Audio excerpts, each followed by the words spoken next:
வணக்கம் மக்களே, நான் உங்க வாய்ஸ் ஆஃப் விக்கி. நம்ம வாய்ஸ் ஆஃப் விக்கி சேனல்ல இன்னைக்கு பார்க்க போற தலைப்பு சேலை கட்டிய பெண்ணை நம்பாதே.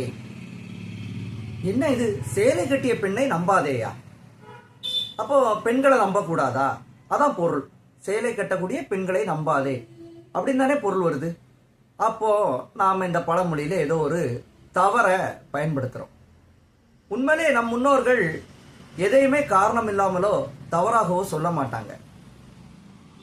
ஆமாங்க, நாம சேலை கட்டிய பெண்ணை நம்பாதே அப்படின்னு பயன்படுத்திட்டு இருக்கக்கூடிய பழமொழியும் தவறு தான்.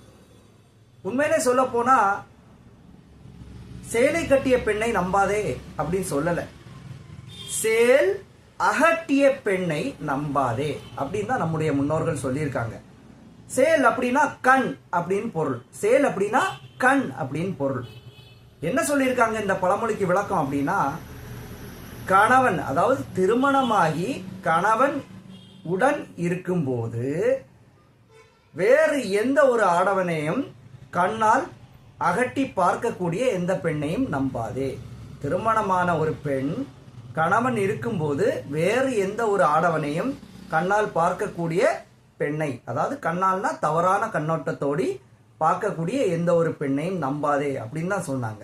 எல்லா பெண்களும் அப்படி கிடையாது, ஒரு சில பெண்கள் இருப்பாங்க. அதனாலதான் அந்த பழமொழியை முன்னோர்கள் சொன்னாங்க, சேல் அகட்டிய பெண்ணை நம்பாதே. கணவன் இருக்கும்போது வேறு ஆடவனை பார்க்கக்கூடிய எந்த பெண்ணையும் நம்பாதே அப்படின்னு சொன்னாங்க. நாம என்ன பண்ணிட்டோம்? சேல் அகட்டிய பெண்ணை நம்பாதே, சேல் அகட்டிய பெண்ணை நம்பாதே, சேல் அகட்டிய பெண்ணை நம்பாதே அப்படின்னு வரிசையா நீங்களே சொல்லி பாருங்க. ஃப்ளோவா கடைசி எங்க வந்து முடியும்? சேலை கட்டிய பெண்ணை நம்பாதே அப்படின்னு தான் முடியும். நாம அப்படிதான் பயன்படுத்திட்டு இருக்கோம் இன்றளவிலையுமே. அதனால எல்லா பழமொழிகளுக்கும் சரியான உச்சரிப்பு, சரியான விளக்கத்தோடு நாம பயன்படுத்தணும் அப்படின்னு நான் கேட்டுக்கிறேன். நன்றி.